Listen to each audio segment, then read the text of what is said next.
Les paraboles de Jésus d'Ellen White. Le semeur livré. Jésus leur proposa une autre parabole. Le royaume des cieux est semblable à un homme qui a semé une bonne semence dans son champ. Mais, pendant que les gens dormaient, son ennemi vint, sema de l'ivraie parmi le blé, et s'en alla. Lorsque l'herbe eut poussé et donné du fruit, l'ivraie parut aussi. Le champ, c'est le monde, dit le Christ. Nous devons comprendre qu'il s'agit de l'Église du Christ dans le monde. Cette parabole est une description de ce qui touche au royaume de Dieu, de son œuvre pour le salut des hommes. Or, cette œuvre est accomplie par l'Église. Il est vrai que le Saint-Esprit est venu dans le monde entier et qu'il opère partout dans les cœurs. Mais c'est dans l'Église que nous grandissons et mûrissons pour les greniers célestes. Celui qui sème la bonne semence, c'est le Fils de l'homme. La bonne semence, ce sont les fils du royaume. L'ivraie, ce sont les fils du malin. La bonne semence représente ceux qui sont nés de la parole de Dieu, de la vérité. L'ivraie représente une catégorie de personnes qui sont le fruit, l'incarnation de l'erreur ou de faux principes. L'ennemi qui l'a semé, c'est le diable. Ni Dieu, ni les anges n'ont semé l'ivraie. C'est l'œuvre de Satan, l'ennemi de Dieu et de l'homme. En Orient, il arrivait parfois qu'on se vengeât de son ennemi en jetant dans son champ nouvellement ensemencé quelques mauvaises semences qui, en levant, ressemblaient beaucoup au blé. En poussant, elles portaient préjudice à la moisson et causaient des ennuis et une perte aux propriétaires. De même, c'est sa haine du Christ qui a poussé Satan à jeter de l'ivraie parmi le bon grain du royaume. Il attribue ensuite au Fils de Dieu le fruit de ses semailles. En faisant entrer dans l'Église ceux qui renient par leurs actes le caractère du Christ, le malin jette le déshonneur sur la cause de Dieu, présente sous un faux jour l'œuvre du salut et met les âmes en péril. Les serviteurs du Christ éprouvent de la tristesse en voyant dans l'Église un mélange de vrais et de faux croyants. Ils voudraient pouvoir la purifier. Imitant les serviteurs de la parabole, ils sont prêts à arracher l'ivraie. Mais le Seigneur leur dit « Non, de peur qu'en arrachant l'ivraie, vous ne déraciniez en même temps le blé. Laissez croître ensemble l'un et l'autre jusqu'à la moisson. » Le Seigneur nous a enseigné clairement que ceux qui s'obstinent dans un péché manifeste doivent être retranchés de l'Église. Mais il ne nous a pas chargés de juger le caractère et les mobiles des autres. Il connaît trop bien notre nature pour nous confier une pareille mission. Si nous tentions d'enlever de l'Église tous ceux que nous supposons ne pas être d'authentiques chrétiens, nous commettrions sûrement des erreurs. En effet, nous considérons souvent comme désespéré le cas de certaines âmes que le Seigneur attire à lui. Si nous les traitions selon nos vies imparfaites, nous risquerions de leur enlever la dernière lueur d'espérance. Parmi ceux qui se croient chrétiens, beaucoup se trouveront parmi les réprouvés au dernier jour, tandis que beaucoup d'autres, que leurs voisins jugés indignes, auront accès aux portes du ciel. L'homme juge d'après l'apparence, mais Dieu regarde au cœur. L'ivraie et le blé doivent pousser ensemble jusqu'au jour de la moisson. Or la moisson, c'est la fin du temps de grâce. Les paroles du Sauveur, dans cet entretien avec ses disciples, renferment une autre leçon de patience et d'amour. De même que les racines de l'ivraie s'enchevêtrent avec celles du froment, ainsi les faux frères au sein de l'Église sont mêlés aux vrais disciples. Le vrai caractère de ces pseudo-chrétiens n'est pas encore pleinement manifesté. Et si on les éloignait du corps de l'Église, d'autres en seraient scandalisés, qui auraient pu rester fermes.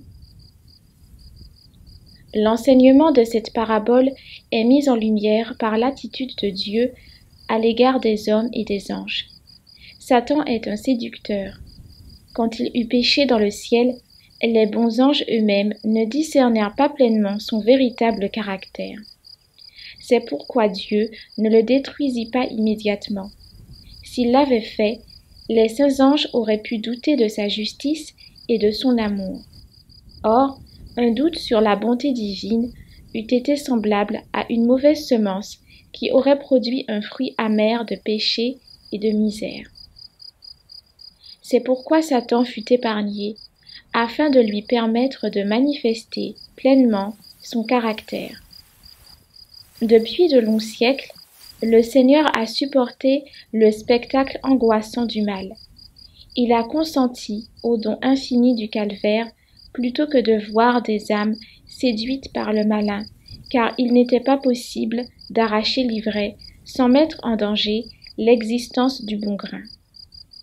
N'aurions-nous pas autant de patience à l'égard de nos semblables que le Seigneur du ciel et de la terre à l'égard de Satan? Le monde n'a aucune raison de douter des vérités chrétiennes parce qu'il y a des membres indignes dans l'Église. Et les chrétiens, à leur tour, ne doivent pas se décourager parce qu'ils coudoient de faux frères. Considérez un instant l'Église primitive. Ananias et Saphira s'étaient joints aux disciples. Simon le magicien avait été baptisé. Démas, avant d'abandonner Paul, avait été du nombre des croyants. Judas Iscariote était un apôtre. Le Rédempteur ne veut pas perdre une seule âme, et ses rapports avec Judas nous ont été rapportés pour nous montrer sa longue patience à l'égard de la perversité humaine. Il nous exhorte à la supporter comme il l'a supporté lui-même. Il nous déclare qu'il y aura jusqu'à la fin des faux frères dans l'Église. Malgré les avertissements de Jésus, des hommes ont essayé d'arracher l'ivraie, et pour punir ceux qui étaient supposés faire le mal, l'Église a eu recours au pouvoir temporel. Ceux qui ne reconnaissaient pas les doctrines officielles ont été emprisonnés, torturés, mis à mort à l'instigation d'hommes qui prétendaient agir avec l'assentiment du Christ. Mais cet esprit n'est pas le sien, c'est celui de Satan qui inspire de tels actes. La persécution est la tactique de Satan pour placer le monde sous sa dépendance. En infligeant de tels traitements à ceux qu'elle croyait dans l'erreur, l'Église a donné de Dieu une caricature.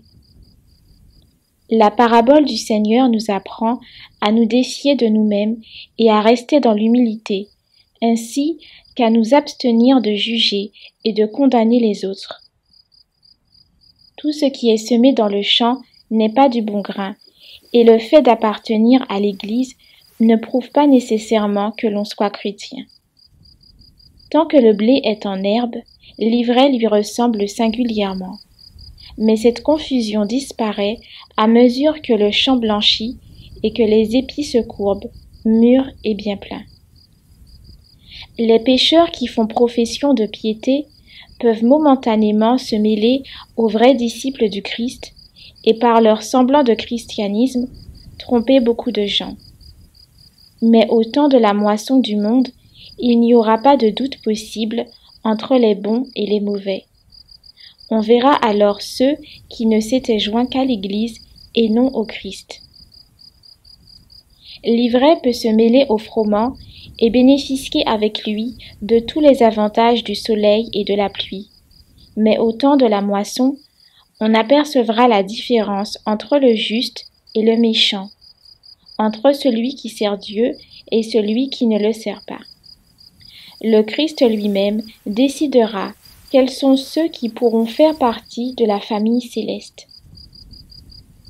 Il jugera tout être humain selon ses paroles et selon ses œuvres. Une simple profession de foi ne sera d'aucune valeur devant lui. Seule la nature du caractère décidera de la destinée. Le Sauveur ne nous laisse pas entendre qu'un temps viendra où l'ivraie se changera en blé.